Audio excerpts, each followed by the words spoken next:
Hello friends, हम लोग इसमें जहाँ पर छोड़े थे अब उसके आगे कंटिन्यू करेंगे। तो चलिए पहले हम लोग देख लेते हैं कि हमने कहाँ तक किया है। हमने नई शिक्षा नीति 2020 आर्टिकल 370-35A से रिलेटेड जो इम्पोर्टेंट फैक्ट्स थे वो भी देख लिया। फिर नीति आयोग और जीएसटी को करके हमने छोड़ दिया था।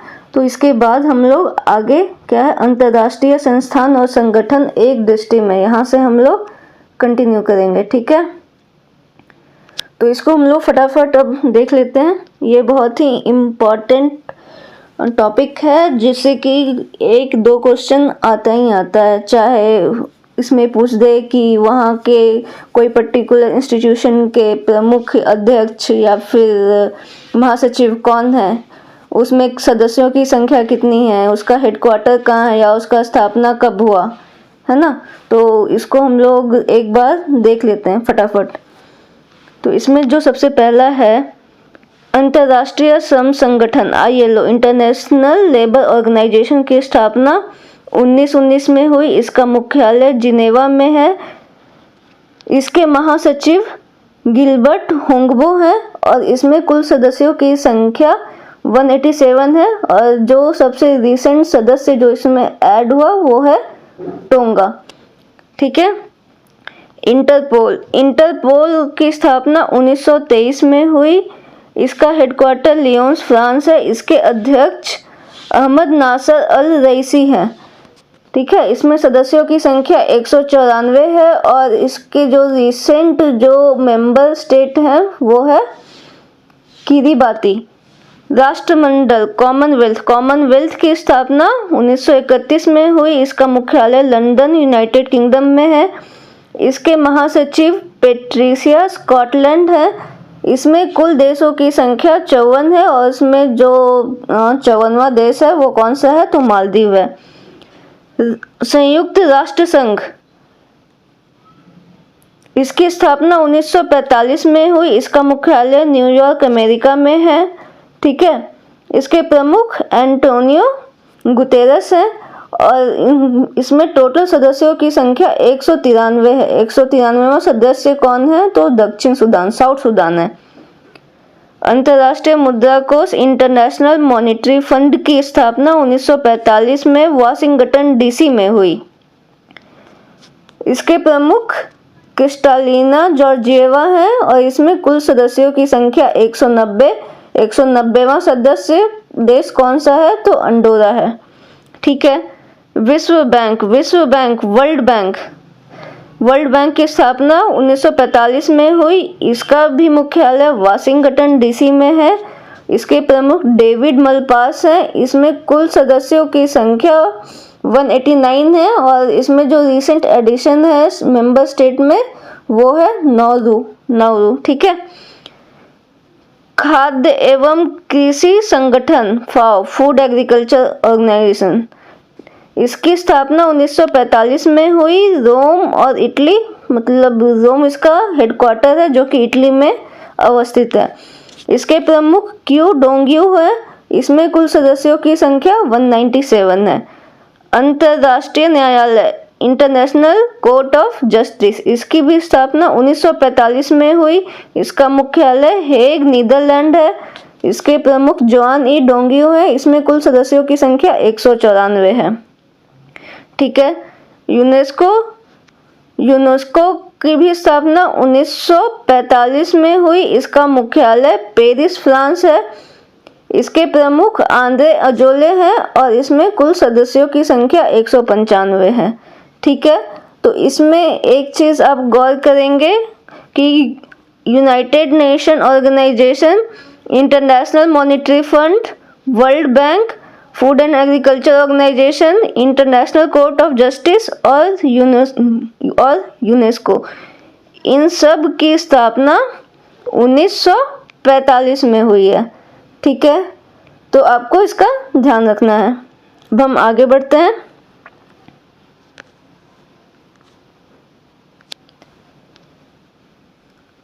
संयुक्त राष्ट्र बाल कोष, यूनाइटेड नेशंस चिल्ड्रन फंड।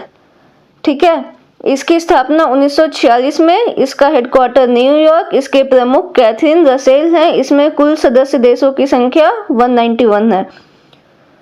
विश्व स्वास्थ्य संगठन वर्ल्ड हेल्थ ऑर्गेनाइजेशन की स्थापना 1948 में हुई, इसका हेडक्वार्टर जिनेवा स्विट्जरलैंड में है, इसके प्रमुख टेड्रोस अधानोम है, इसमें कुल सदस्यों की संख्या 194 है। ठीक है, अब हम आते हैं आर्थिक सहयोग एवं विकास संगठन OECD। OECD का स्थापना 1961 में हुआ, इसका हेडक्वार्टर पेरिस फ्रांस है, इसके महासचिव माथियास कॉमन है, इसमें टोटल कंट्रीज जो है इसके मेंबर है उसकी संख्या 37 है और इसमें 37 सदस्य कौन सा है तो कोलंबिया है। नाटो की स्थापना 1949 में हुई, ये बहुत इंपॉर्टेंट है, इसको आप याद रखेंगे। इसका हेडक्वार्टर ब्रुसेल्स बेल्जियम में है, इसके महासचिव जेंस स्टोल्टेनबर्ग है। ठीक है, इसमें कुल सदस्यों की संख्या 30 है और इसमें 30वां सदस्य उत्तरी मैसेडोनिया है। संयुक्त राष्ट्र शरणार्थी उच्चायुक्त यूनाइटेड नेशंस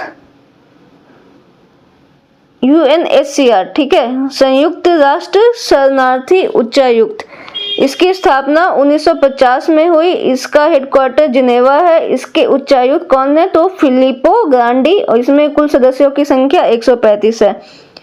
यूरोपियन संघ की स्थापना 1958 में, हेडक्वार्टर ब्रुसेल्स बेल्जियम। ठीक है, और इसके जो प्रमुख है वो है उर्सुला वॉन डेर लेयन, इसमें कुल सदस्यों की संख्या 27। ब्रिटेन अब EU का सदस्य नहीं रहा, तो ब्रिटेन अगर था तो उस वक्त 28 था, ब्रिटेन के निकल जाने से अब 27 हो गया।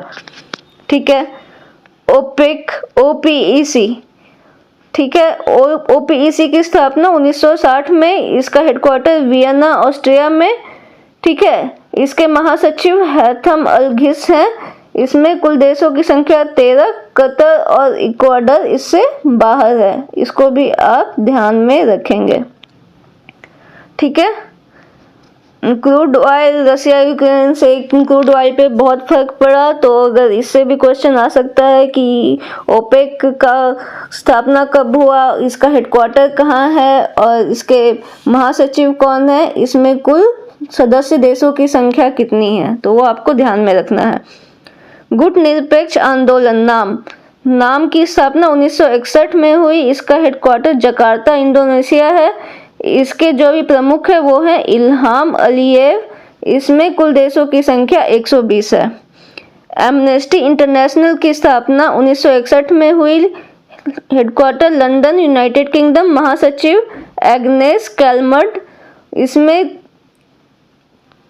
टोटल 150 सदस्य हैं। अंकटाड की स्थापना 1964 में, हेडक्वार्टर जिनेवा, महानिदेशक रेबेका ग्रीनस्पैन। ठीक है, संयुक्त राष्ट्र विकास कार्यक्रम UNDP United Nation Development Programme, इसकी स्थापना 1965 में, हेडक्वार्टर न्यूयॉर्क, इसके प्रमुख अचीम स्टेनर है। एशियाई विकास बैंक, इसको एशियन डेवलपमेंट बैंक बोलते हैं, इसकी स्थापना 1966 में हुई, इसका हेडक्वार्टर मनीला फिलीपींस है, इसके प्रमुख मुत्सुगु असाकावा है, इसमें कुल देशों की संख्या 68 है। ठीक है, आगे न्यू डेवलपमेंट बैंक NDB की स्थापना 2014 में, हेडक्वार्टर संघाई चीन, इसके प्रमुख मार्कोस ट्राइजो है, इसमें कुल 9 सदस्य देश हैं, इसमें 9वां सदस्य कौन है तो मिस्र इजिप्ट है। ठीक है, दक्षिणी पूर्व एशियाई देशों का संघ association of south east Asian nation ASEAN की स्थापना 1967 में हुई, इसका हेडक्वार्टर जकार्ता इंडोनेशिया हुआ, इसका महासचिव लिम जोक होई है और इसमें कुल देशों की संख्या 110 है, इसमें इंडिया नहीं आता है। दक्षेस मतलब सार्क,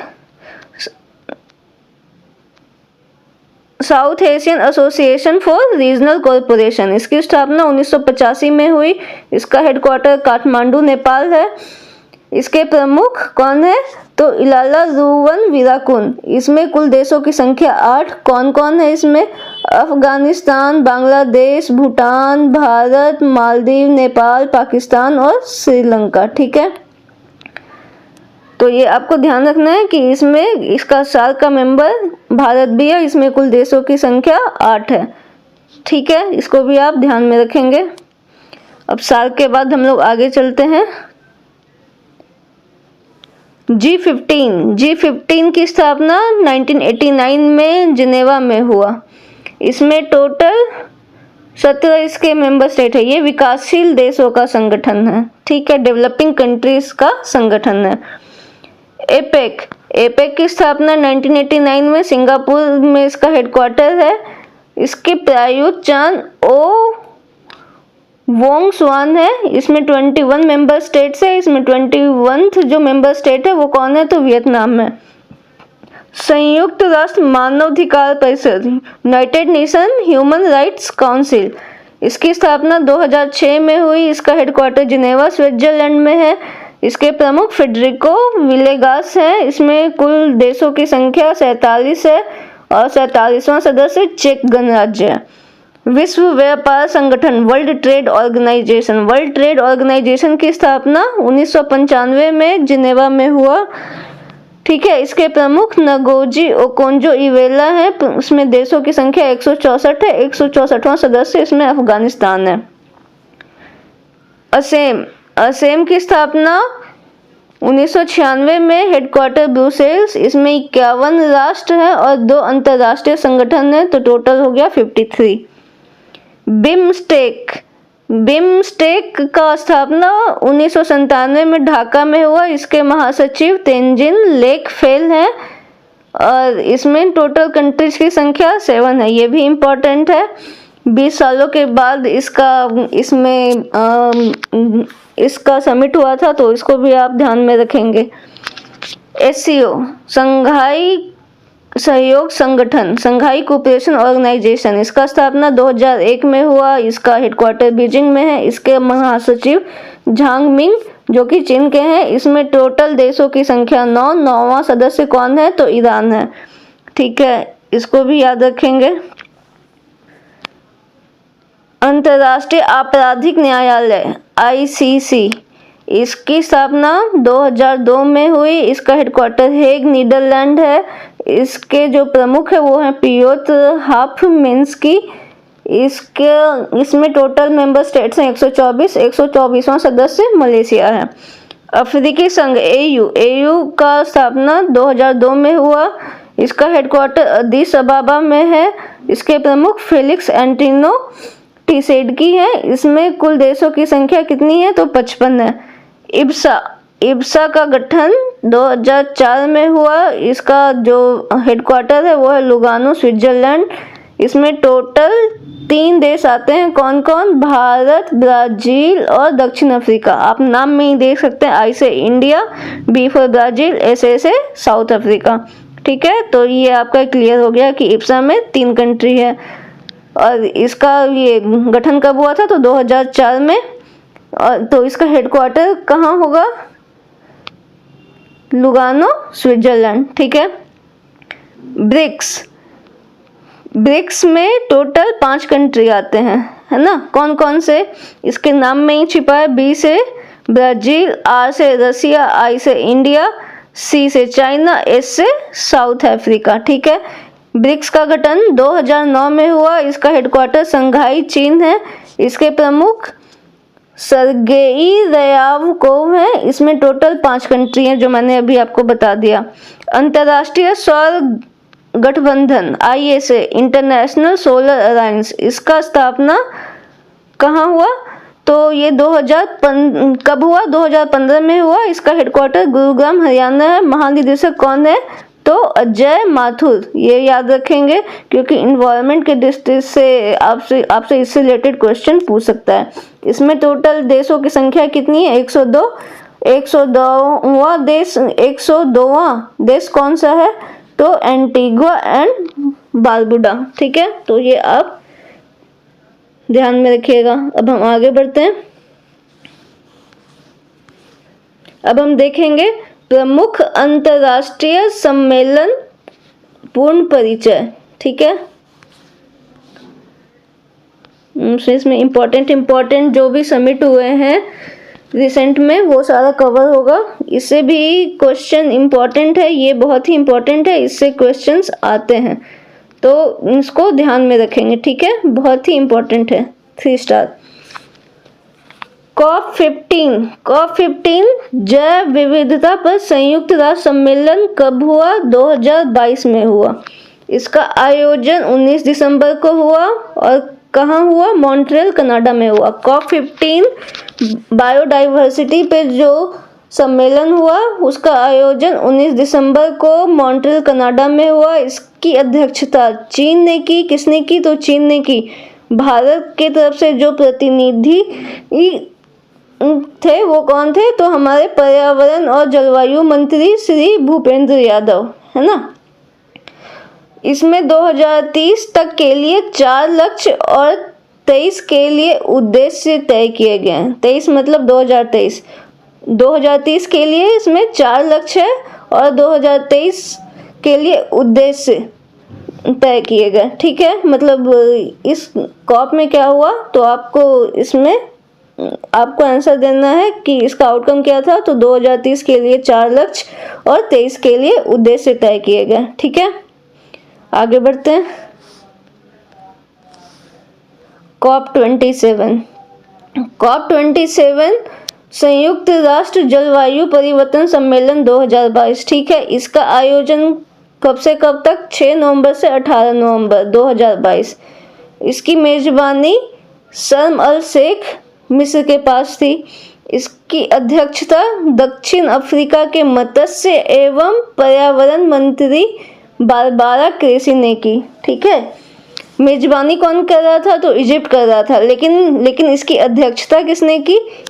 दक्षिण अफ्रीका के मत्स्य एवं पर्यावरण मंत्री बारबारा क्रेसी ने। तो इसको आप ध्यान में रखेंगे। इसमें भारत का प्रतिनिधित्व किसने किया? तो पर्यावरण मंत्री भूपेंद्र यादव ने। सभी देशों के प्रतिनिधि लॉस एंड डैमेज फंड स्थापित करने पर सहमत हुए, ठीक है। भारत द्वारा इन आवर लाइफ टाइम अभियान शुरू किया गया, ठीक है।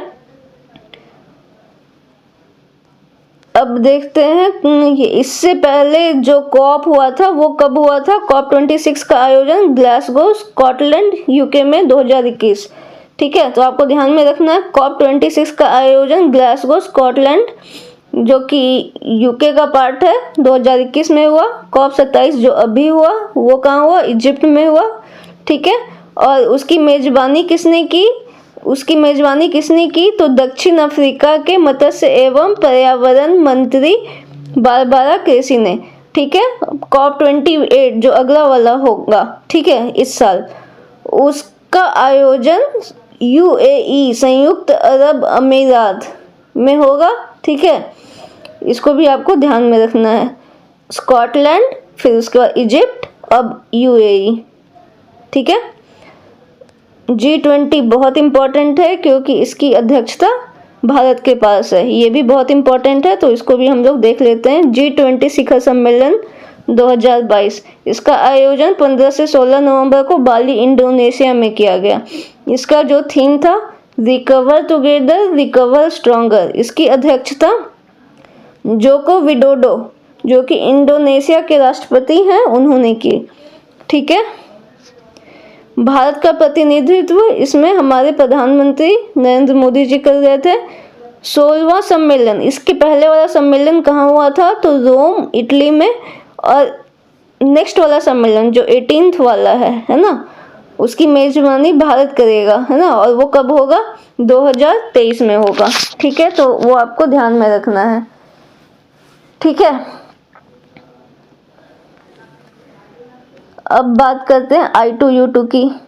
पहला I2U2 शिखर सम्मेलन 2022, इसका आयोजन 14 जुलाई को वर्चुअली किया गया, वर्चुअल कॉन्फ्रेंस हुआ था।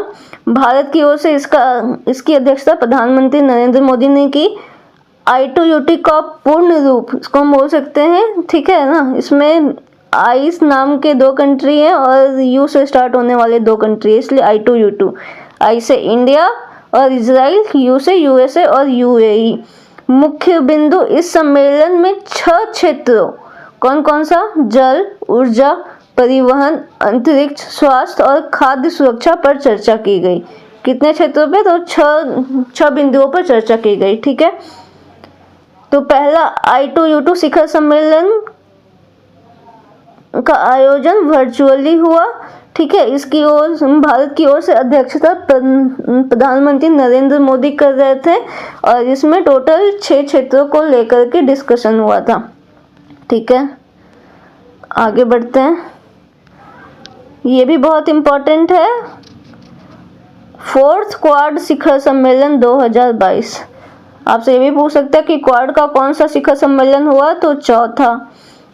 क्वाड का आयोजन 24 मई 2022 को टोक्यो में किया गया था। इसका मेजबानी कौन किया? जापान।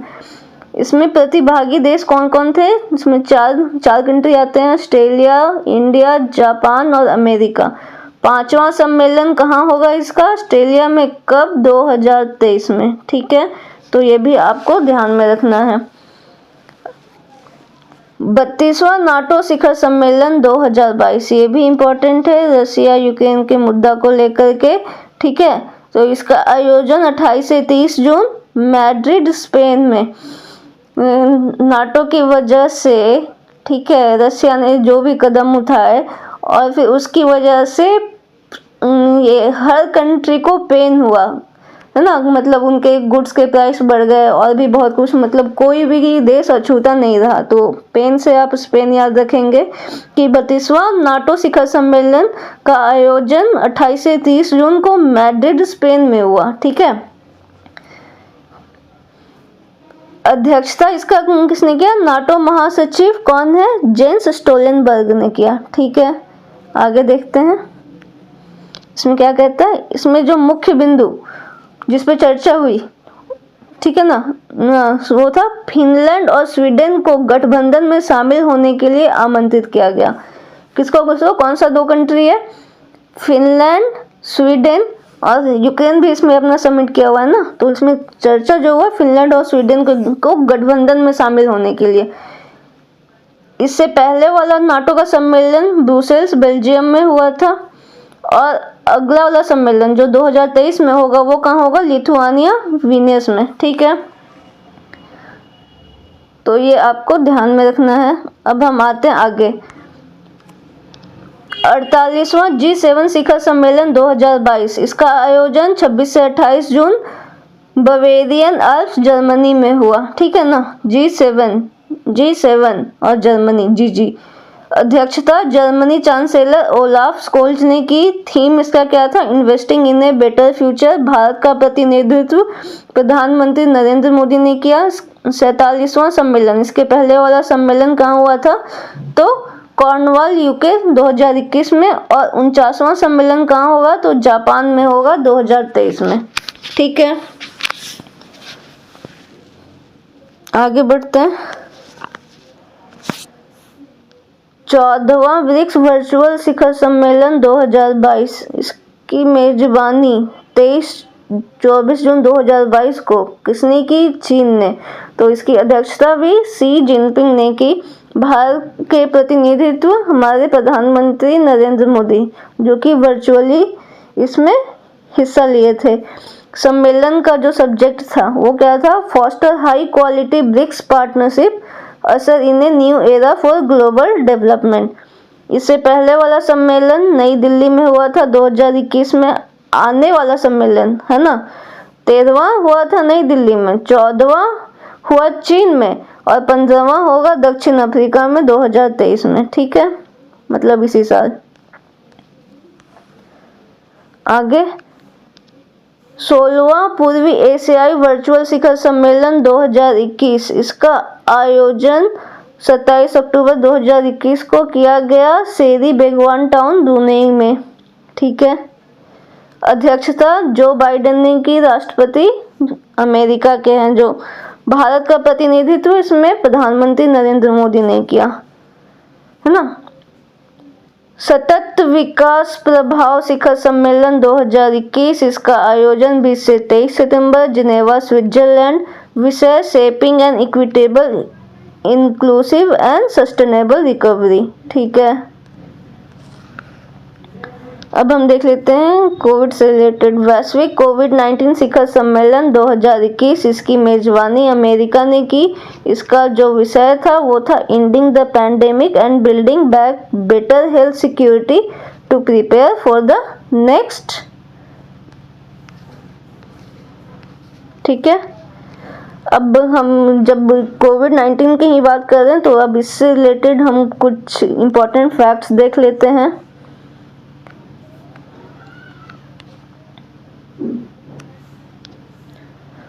कोरोना वायरस की शुरुआत दिसंबर 2019 में चीन के वुहान से हुआ। इसका आधिकारिक नाम कोविड-19 कोरोना वायरस डिजीज सब जानते हैं।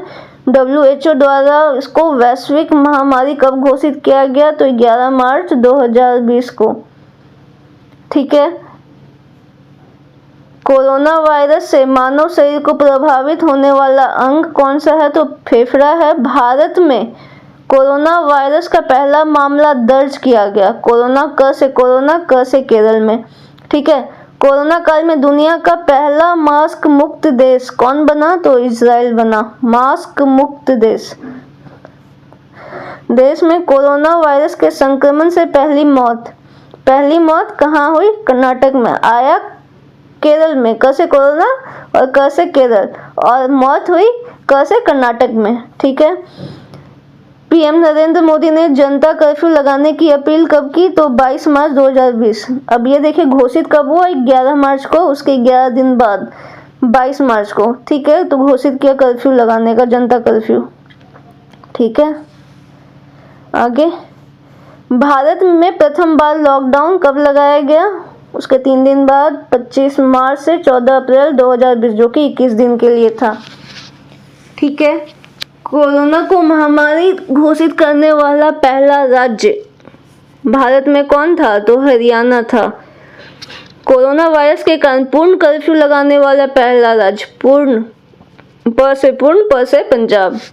ठीक है, अब यहाँ पे महामारी होगा तो हम महामारी घोषित, क्योंकि उससे अब तांडव हो रहा है, तो वो आपको परेशान कर रहा है ना। आपके दुख को हर नहीं रहा है, बढ़ा रहा है, इसलिए आप उसे हरियाणा को याद रखिएगा। कोरोना वायरस के कारण लॉकडाउन करने वाला पहला राज्य राजस्थान। ठीक है, कोविड-19 वैक्सीन प्राप्त करने वाले पहले भारतीय कौन है, तो मनीष कुमार है। ये भी आप ध्यान में रखेंगे, पहला राज्य भी ध्यान में रखेंगे जहाँ पे लॉकडाउन करने वाला पहला राज्य बना था। ठीक है, फिर उसके बाद कोविड-19 से संक्रमित पहले प्रधानमंत्री बोरिस जॉनसन, ब्रिटेन के। कोविड-19 हेतु संयुग्म टीका विकसित करने वाला पहला देश कौन था, तो क्यूबा। यूएन की कोवैक्स योजना के तहत मुफ्त वैक्सीन पाने वाला पहला देश घाना। घनाबर्दी में अगर घनाबर्दी है तो वहाँ पे ज़्यादा इन्फेक्शन होने का चांस रहता है, इसलिए आप उसे ध्यान में रखेंगे। तो मुफ्त वैक्सीन किसको दिया गया, घाना को दिया गया। ठीक है, 100% टीकाकरण लक्ष्य प्राप्त करने वाला पहला गांव कौन सा था, तो वेयान, कहाँ, जम्मू कश्मीर। ठीक है, 100% टीकाकरण लक्ष्य प्राप्त करने वाला पहला शहर भुवनेश्वर। ठीक है, 100% टीकाकरण लक्ष्य प्राप्त करने वाला पहला यूटी अंडमान निकोबार। 100% टीकाकरण लक्ष्य प्राप्त करने वाला पहला राज्य हिमाचल प्रदेश। कोविड-19 के खिलाफ खुडौल पहल संबंधित है मणिपुर राज्य से। खुडौल पहल किससे संबंधित है, तो मणिपुर राज्य से। कोविड-19 से मुक्त होने वाला पहला यूरोपीय देश कौन बना, तो स्लोवेनिया, क्योंकि वहाँ पे शायद स्लो विस्तार हुआ होगा इन्फेक्शन का, तो वो पहले मुक्त हो गया। ठीक है, आप इसके नाम से ही पकड़ सकते हो, स्लोवेनिया, स्लो। कोरोना का टीका विकसित करने का दावा करने वाला पहला देश रूस, ये भी हम जानते हैं। जानवरों के लिए कोरोना टीका विकसित करने वाला भी पहला देश कौन था? तो रूस था। ठीक है, आगे देखते हैं।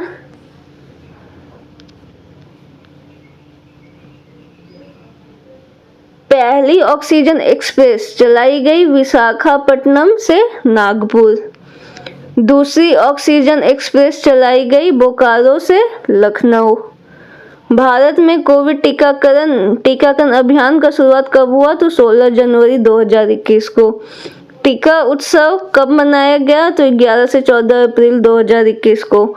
टीकाकरण से पहले रजिस्ट्रेशन हेतु डिजिटल प्लेटफॉर्म क्या था? तो कोविन। इसरो द्वारा निर्मित वेंटिलेटर का नाम स्वस्थ प्राण और वायु। ठीक है,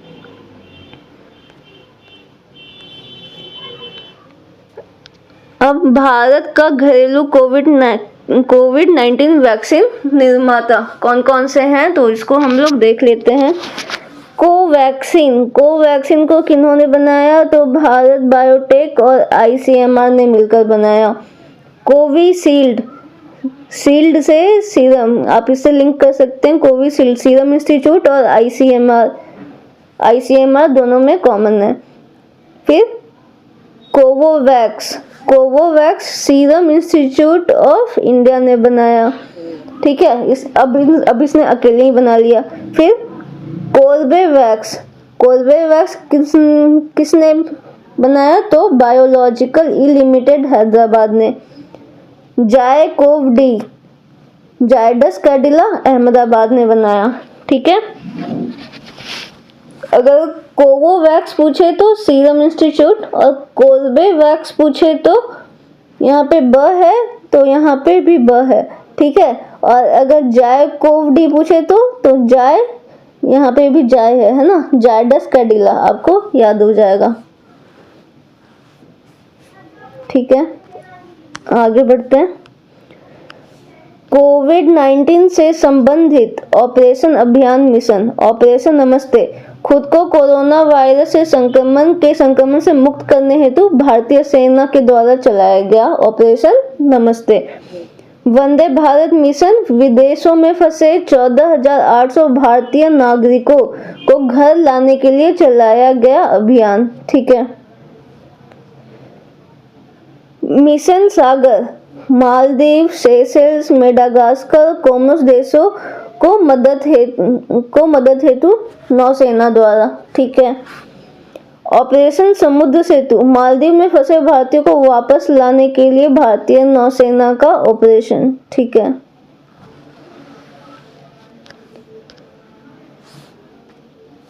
ऑपरेशन संजीवनी, इसके तहत मालदीव को 6.2 टन आवश्यक सामग्री एवं दवाइयां पहुंचाई गई वायुसेना द्वारा। ऑपरेशन सील्ड, कोविड-19 से अधिक प्रभावित इलाकों को पूरी तरह सील करने हेतु दिल्ली सरकार द्वारा। यहाँ पे सील्ड और seal. Break the chain, Kerala सरकार का अभियान। नमस्ते ओवर हैंडशेक, कर्नाटक सरकार का अभियान। 5T योजना, दिल्ली सरकार द्वारा संक्रमण फैलाव रोकने हेतु 5T, 5G नहीं है, 5T है। 5T किसने चलाया? तो दिल्ली सरकार ने चलाया संक्रमण फैलाव को रोकने हेतु। वी सेव टनल तेलंगाना में लोगों को सैनिटाइज करने के लिए। ठीक है, और करुणा पहल सिविल सेवा अधिकारी संघ द्वारा। मो जीवन कार्यक्रम ओडिशा सरकार द्वारा। ठीक है, आगे कोविड-19 के दौरान जारी किए गए ऐप देख लेते हैं। कौन कौन से ऐप जारी किए गए थे? कोरोना कवच ऐप इलेक्ट्रॉनिक्स एंड प्रौद्योगिकी मंत्रालय के द्वारा। नाड़ी ऐप पुदुचेरी सरकार द्वारा। प्रज्ञाम ऐप झारखंड सरकार द्वारा। पीजे पुअर जो बोलते हैं ना, तो पी से प्रज्ञाम, जे से झारखंड। ठीक है, अब नाड़ी ऐप याद करना है तो यहाँ से आप नाप पकड़ लो, पुदुचेरी का पी नाप है ना। तो ये भी हो गया। Covid care app Arunachal Pradesh सरकार द्वारा। कोविड किसको हुआ? तो अरुण को हुआ, तो उसको केयर की भी जरूरत पड़ गई। आरोग्य सेतु ऐप, तो ये हमारे इलेक्ट्रॉनिक्स एवं प्रौद्योगिकी मंत्रालय द्वारा जारी किया गया। आयु एवं सेहत साथी ऐप, राजस्थान सरकार। ठीक है। आई गॉट और युक्ति पोर्टल, मानव संसाधन एवं विकास मंत्रालय। ठीक है। एन कोविड-19 ऐप, एन से नागालैंड। कोविड कवच ऐप, महाराष्ट्र सरकार। कोविन पोर्टल, ये हमारे केंद्रीय स्वास्थ्य मंत्रालय के द्वारा जारी किया गया। Quarantine app, IIT Bombay. Sanjeevan app, Bihar सरकार, याद रखना संजीवन ऐप बिहार सरकार। प्रवासी रोजगार ऐप, सोनू सूद। ठीक है, इसको भी आप ध्यान में रखिएगा, ये भी बहुत फेमस हुए थे अपने कोविड काल के दौरान, बहुत अच्छे प्रयासों की वजह से, पहल करने की वजह से। आयुष कवच ऐप, उत्तर प्रदेश सरकार द्वारा। Covid pharma app, Andhra Pradesh सरकार द्वारा। टी कोविड-19 ऐप, तेलंगाना सरकार। तेलंगाना। जन आपूर्ति ऐप, उत्तराखंड सरकार। ठीक है। अब देख लेते हैं वर्ष 2021-22 के विभिन्न ऑपरेशन। ठीक है।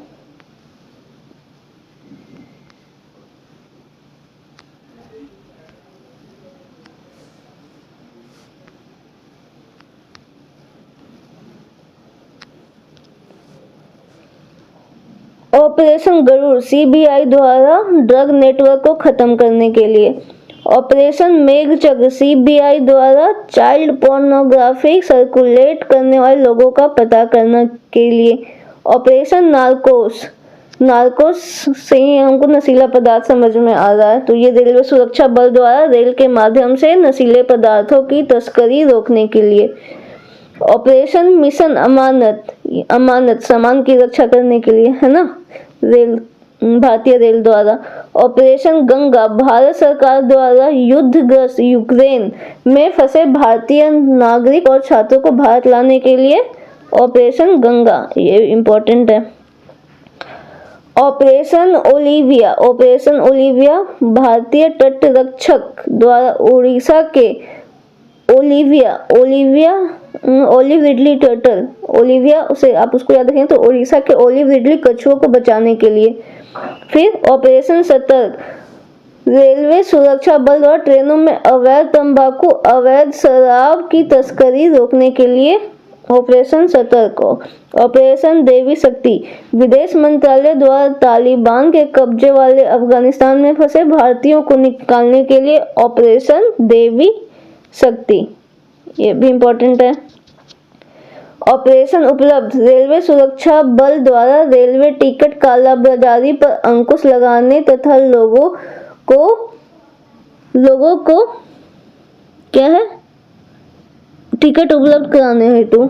ठीक है, यहाँ पे मिसस्पेल हो गया तो ध्यान में रखिएगा। ऑपरेशन ब्लू फ्रीडम, सामाजिक न्याय और अधिकारिता मंत्रालय द्वारा सियाचिन ग्लेशियर पर दिव्यांग लोगों को ट्रैकिंग के लिए एक अभियान। ठीक है। ऑपरेशन आहट, रेलवे सुरक्षा बल द्वारा महिलाओं तथा बच्चों के तस्करों से बचाने के लिए। ऑपरेशन सर्द हवा, सीमा सुरक्षा बल द्वारा राजस्थान के पश्चिमी अंतरराष्ट्रीय सीमा पर घने कुहासे में घुसपैठ की घटनाओं को रोकने के लिए। ठीक है। ऑपरेशन परिवर्तन, आंध्र प्रदेश सरकार द्वारा भांग की खेती एवं उप आपूर्ति को समाप्त करने हेतु। ठीक है। ऑपरेशन ग्रीन, केंद्र सरकार द्वारा टमाटर, प्याज और आलू के अतिरिक्त जल्द नष्ट होने वाले 22 और कृषि उत्पादों को शामिल करने हेतु कौन सा ऑपरेशन चलाया गया, तो ऑपरेशन ग्रीन, ये भी इम्पोर्टेंट है। बात करते हैं ऑपरेशन समुद्र सेतु, नौसेना द्वारा कोविड-19 मालदीव में फंसे भारतीयों को वापस लाने के लिए ऑपरेशन समुद्र सेतु। समुद्र सेतु 2, नौसेना द्वारा ऑक्सीजन कंटेनरों की तीव्र गति से शिपमेंट हेतु। ठीक है, तो ये भी इम्पोर्टेंट है, ये भी इम्पोर्टेंट है। ऑपरेशन नमस्ते, ये सब जानते हैं। भारतीय सेना द्वारा खुद को कोविड-19 के संक्रमण से मुक्त करने के लिए कि हाथ नहीं जोड़ना है, नमस्ते करना है। ऑपरेशन वंदे भारत, वंदे विदेश मंत्रालय, व से वंदे, व से विदेश मंत्रालय द्वारा कोविड-19 के दौरान व से विदेश में फंसे 14,800 भारतीय नागरिकों को घर लाने के लिए। ठीक है। ऑपरेशन मिशन सागर, विदेश मंत्रालय द्वारा कोविड-19 में निपटने के लिए मालदीव, मेडागास्कर, सेशल्स और कोमोरोस को खाद्य आपूर्ति हेतु, ये हमने अभी थोड़ी देर पहले देखा था, है ना, मिशन सागर। तो ये सारे क्या बोलते हैं, कंट्रीज जो है एज ए आइलैंड के रूप में है ना, सागर से घिरे हुए हैं, तो इसलिए मिशन सागर। मालदीव, मेडागास्कर, सेशल्स और कोमोरोस को खाद्य आपूर्ति हेतु। ऑपरेशन वनीला, नौसेना द्वारा मानवीय सहायता और आपदा राहत मिशन।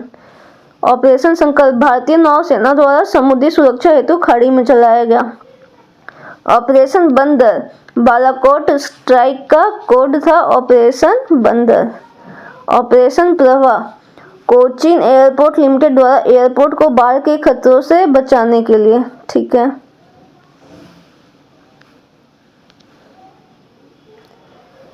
अब क्या है, ऑपरेशन सुदर्शन, बीएसएफ द्वारा पंजाब एवं जम्मू में पाकिस्तानी सीमा पर घुसपैठ रोधी उपायों को पुख्ता बनाने के लिए operation Sudarshan. Operation thirst, railway सुरक्षा बलों द्वारा रेलवे परिसर एवं रेलगाड़ियों में अनाधिकृत ब्रांड वाला पानी की बोतल की बिक्री पर रोक हेतु, है ना। थर्स्ट का मतलब पानी से संबंधित है। समुद्र मैत्री, भूकंप और सुनामी से प्रभावित इंडोनेशिया को मदद के लिए, है ना, समुद्र मैत्री। ऑपरेशन को जीत, भारतीय सशस्त्र बल द्वारा ऑक्सीजन आपूर्ति श्रृंखला की तरह कोविड-19 प्रयासों में सहायता के लिए। ठीक है। कोविड को ध्यान में रखेंगे। ऑपरेशन थंडर, रेलवे द्वारा आरक्षित टिकटों की कालाबाजारी रोकने हेतु ऑपरेशन 25।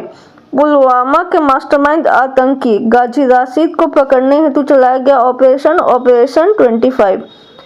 ऑपरेशन ब्लैक टोर्नाडो, 2008 में राष्ट्रीय सुरक्षा गार्ड और मुंबई के ताज होटल में आतंकवादियों का पता लगाने के लिए, है ना, जो 2008 में कांड किया था अजमल आमिर का साहब ने, तो उसके लिए, है ना, आतंकवादियों को पता लगाने के लिए कौन सा ऑपरेशन चलाया गया था, ऑपरेशन ब्लैक टोर्नाडो। ठीक है। आगे देखते हैं। ऑपरेशन गंगा, इसका संबंध किससे है, रशिया यूक्रेन वार से, और इसमें यूक्रेन में फंसे भारतीयों को लाने के लिए हमने देखा था अभी, तो इससे रिलेटेड कुछ हम लोग फैक्ट्स देख लेते हैं। 26 फरवरी 2022 को भारत सरकार द्वारा विदेश मंत्रालय के सहयोग से यूक्रेन में फंसे भारतीय छात्रों और लोगों को बाहर निकालने के लिए ऑपरेशन गंगा की शुरुआत की गई। ऑपरेशन गंगा के सफल क्रियान्वयन के लिए केंद्र सरकार ने अपने 4 मंत्री को यूक्रेन से सटे पड़ोसी देश में भेजा। कौन कौन मंत्री कहाँ कहाँ गए थे उसको भी ध्यान में रखना है। Kiren Rijiju Slovakia, Hardeep Puri Hungary, VK Singh Poland, Jyotiraditya Scindia Romania. अब है ना, अब रोमानिया, अब इसको याद करना है, तो इसके लिए हम आपको एक ट्रिक बता दे रहे हैं। जैसे किरण, सूर्य का जो प्रकाश है, किरण है, वो 8 मिनट में पहुंचता है, तुरंत नहीं पहुंचता, 8 मिनट 16 सेकंड लगता है ना, तो धीरे आता है, वो स्लो आता है, तो इसलिए किरण स्लो। किरण रिजिजू कहाँ गए थे, स्लोवाकिया गए थे। हरदीप, ह से हंगरी और ह से हरदीप पुरी, ठीक है, मिल गया। वीके सिंह जंगल का राजा, से जंगल कहाँ होगा, जमीन पे ही होगा ना, तो वीके सिंह को कहाँ भेजे थे, पोलैंड भेजे थे। ज्योतिरादित्य सिंधिया, है ना, ज्योतिरादित्य सिंधिया, ठीक है, तो ये ज्योति और यहाँ पे रोमा, दोनों आपको एक लड़की का नाम लग रहा है, तो आप इससे भी आप इसको कनेक्ट कर सकते हैं। आगे बढ़ते हैं। प्रमुख आतंकी एवं गैर आतंकी गतिविधियां। गलवान घाटी का झड़प कब हुआ था, तो 15-16 जून 2020, बालाकोट एयर स्ट्राइक कब हुआ? 26 फरवरी 2019। पुलवामा हमला कब हुआ? 14 फरवरी 2019। सर्जिकल स्ट्राइक जो भारतीय सेना द्वारा किया गया, ये कब किया गया? 29 सितंबर 2016। पठानकोट हमला कब हुआ था? तो जो 2 जनवरी 2016 ना। कोट हम ठंड में ही पहनते हैं ना, तो उससे आप जनवरी को कनेक्ट कर लीजिएगा। मुंबई हमला 26 नवंबर 2008। ठीक है, इसको आप इससे कनेक्ट कर सकते हैं। 26 तारीख को हमारा संविधान का प्रियम्बल है ना, को पारित किया गया था ना, तो आप मुंबई हमला से कनेक्ट करो। एयरलाइंस 814 हाईजैक त्रिभुवन हवाई अड्डा काठमांडू से कब हुआ था? तो 1999 में। ये इम्पोर्टेंट है, ईयर आप ध्यान में रखेंगे। इसके आगे क्या है?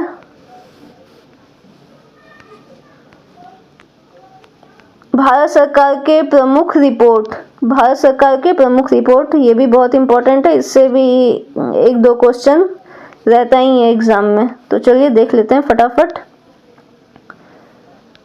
राज्य खाद्य सुरक्षा सूचकांक 2021-22, इसको जारी किसने किया? FSSAI ने जून 2022 में। इसमें प्रथम स्थान पे बड़े राज्य में कौन है? तो तमिलनाडु है ना, खाद्य सुरक्षा में बड़े राज्य में। और छोटे राज्य में जो फर्स्ट प्लेस पे है वो है गोवा।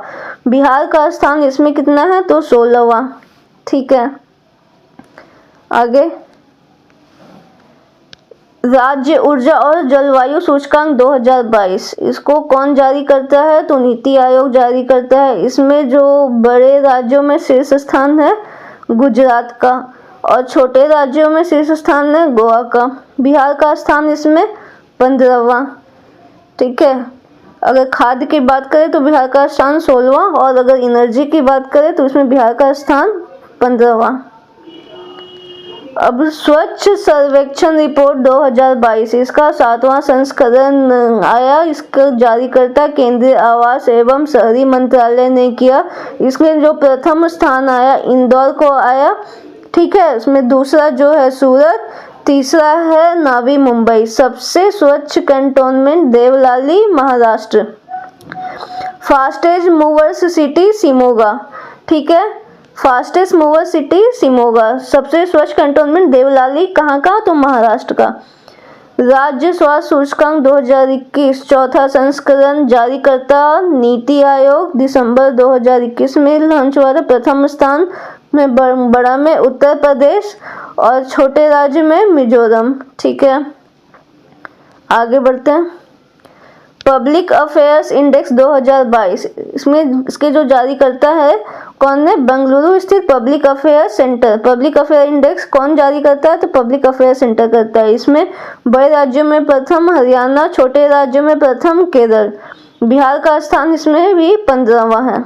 ठीक है, अब देखते हैं लॉजिस्टिक प्रदर्शन सूचकांक, इसको जारी करता वाणिज्य और उद्योग मंत्री पीयूष गोयल। प्रथम स्थान लॉजिस्टिक में गुजरात, दूसरा है हरियाणा। बिहार का स्थान इसमें क्या है? तो 19वां है। सतत विकास लक्ष्य भारत सूचकांक 2020-21, इसको कौन जारी करता है? तो इसको नीति आयोग जारी करता है। इसमें प्रथम स्थान केरल का है। केरल, हाँ, सस्टेनेबल डेवलपमेंट। केरल मतलब कि करेला खाने से आपका जो इम्यूनिटी है वो बहुत सही रहता है, तो आप करेला से कनेक्ट कर लेना। हिमाचल प्रदेश और तमिलनाडु। बिहार का स्थान इसमें 28वां है, सबसे अंतिम। नीचे से दूसरा कौन है? तो झारखंड। बिहार झारखंड एक दूसरे को हम लोग नहीं छोड़ेंगे। केंद्र शासित प्रदेशों में प्रथम चंडीगढ़। ठीक है, बहुआयामी गरीबी सूचकांक 2022 जारी करता है UNDP एंड OPHI। सबसे ज्यादा गरीब आबादी वाला देश कौन है? तो भारत। दूसरा कौन है? तो नाइजीरिया है। ये भी आपको ध्यान रखना। ये किसके हिसाब से? मल्टी डायमेंशनल पॉवर्टी इंडेक्स के हिसाब से, जो रिसेंट वाला पिछले साल रिलीज हुआ उसके हिसाब से सबसे ज्यादा गरीब आबादी वाला देश कौन है? तो भारत है। दूसरा नाइजीरिया। सबसे ज्यादा गरीब बच्चों की संख्या भी भारत में ही है। कितना? 21.8%। सबसे तेजी से गरीबी कम करने वाला राज्य गोवा और जम्मू कश्मीर। बिहार झारखंड सबसे गरीब राज्य है। ठीक है, ये हम नहीं, मल्टी डायमेंशनल पॉवर्टी इंडेक्स कह रहा है। भारत नवाचार सूचकांक 2021 नीति आयोग रिलीज करता है। नवाचार और नीति न राज्य में प्रथम स्थान कर्नाटक, दूसरा तेलंगाना, तीसरा छत्तीसगढ़। केंद्र शासित प्रदेशों में प्रथम चंडीगढ़, अंतिम कौन है? लद्दाख। बिहार का स्थान 15वां है ना। तो बहुत सी चीज़ों में बिहार 15th रैंक पे है, ये आपको ध्यान में रखना है। अनीमिया मुक्त भारत सूचकांक 2020-21, इसको देख लेते हैं। जारीकर्ता स्वास्थ्य एवं परिवार कल्याण मंत्रालय एवं यूनिसेफ। प्रथम स्थान मध्य प्रदेश, दूसरा उड़ीसा, तीसरा हिमाचल प्रदेश। बिहार का स्थान 22वां। नगर पालिका प्रदर्शन सूचकांक 2020, इसको देख लेते हैं। जारीकर्ता आवास एवं शहरी मंत्रालय, मार्च 2021 में रिलीज किया गया था। प्रथम स्थान 10 लाख से अधिक आबादी में इंदौर और 10 लाख से कम आबादी में नई दिल्ली। पटना नगर पालिका का स्थान इसमें 16वां है। 15-16 जैसे कि एक तरीके से बिहार के लिए वो हो गया है कॉमन। इंडिया जस्टिस रिपोर्ट 2020, जारीकर्ता टाटा ट्रस्ट, जारी 2021 में। प्रथम स्थान महाराष्ट्र, दूसरा स्थान तमिलनाडु। ठीक है, अंतिम स्थान उत्तर प्रदेश। निर्यात तत्परता सूचकांक 2021, जारीकर्ता नीति आयोग। प्रथम स्थान गुजरात, दूसरा स्थान महाराष्ट्र, तीसरा कर्नाटक। ठीक है। सुशासन सूचकांक 2021, जारीकर्ता गृह मंत्री अमित शाह। प्रथम राज्य गुजरात। ग्रुप बी में बिहार का स्थान 6ठा। ग्रुप बी में बिहार आता है और बिहार का स्थान कौन सा है? तो 6ठा है। द वर्ल्ड यूनिवर्सिटी रैंकिंग 2022, इसको कौन जारी करता है? तो टाइम्स हायर एजुकेशन, THE। ठीक है। भारत में IISc बेंगलुरु, IIT रोपर और IIT इंदौर। ठीक है। विश्व में प्रथम ऑक्सफोर्ड यूनिवर्सिटी, ब्रिटेन। ठीक है। अब देख लेते हैं तेंदुआ गणना रिपोर्ट 2018, जारी करता है पर्यावरण मंत्रालय। भारत में तेंदुआ की कुल संख्या 12,852। 2014 और 2018 के बीच बाघों की आबादी में वृद्धि कितनी? 60% दर्ज की गई। सर्वाधिक तेंदुआ वाला राज्य मध्य प्रदेश, कर्नाटक, महाराष्ट्र। ठीक है। बाघ गणना रिपोर्ट, भारत में बाघों की कुल संख्या 2,967, बिहार में बस 31 है। 2014-18 बाघों की आबादी में वृद्धि यहाँ 33% दिखा रहा है। अब यहाँ पे देखने वाली बात है कि यहाँ पे चूंकि हम तेंदुआ के बारे में पढ़ रहे थे तो यहाँ पे भी तेंदुआ ही होना चाहिए था ना। तो तेंदुआ की आबादी में वृद्धि कितनी हुई? 60% हुई। और अगर हम बाघ की बात करेंगे तो बाघ की आबादी में वृद्धि कितनी हुई? तो 33% हुई। ठीक है। सर्वाधिक बाघों वाला राज्य मध्य प्रदेश, कर्नाटक और उत्तराखंड। ठीक है ना। सर्वाधिक इस दोनों में ही सर्वाधिक मध्य प्रदेश ही है। तेंदुआ में 3,421 और मध्य प्रदेश में बाघों की संख्या हो जाएगा 526। ठीक है। उसमें भी सेकंड पे कर्नाटक है, इसमें भी सेकंड पे कर्नाटक है। थर्ड नंबर चेंज हो जाएगा। तेंदुआ में महाराष्ट्र आ जाएगा और इधर उत्तराखंड आ जाएगा। अब हम लोग देख लेते हैं विभिन्न रिपोर्ट और सूचकांक। अभी हमने बहुत सारी रैंकिंग की है, अभी दोबारा करेंगे इसको तो कंफ्यूज हो जाएंगे, तो इसको रहने देते हैं, इसको अगली वीडियो में करेंगे। इसके बाद है वर्ष 2022 में शुरू किए गए प्रमुख अभियान। ठीक है। यहाँ से हम लोग ना कहाँ से विभिन्न रिपोर्ट और सूचकांक 2021 को अगले वीडियो में देखेंगे। इस वीडियो में इतना ही। धन्यवाद दोस्तों, आज के वीडियो में इतना ही। वीडियो पसंद आई हो तो वीडियो को लाइक कीजिए, चैनल पर नए हैं तो चैनल को सब्सक्राइब कीजिए। मिलते हैं अगली वीडियो में, तब तक के लिए एंजॉय योर लाइफ।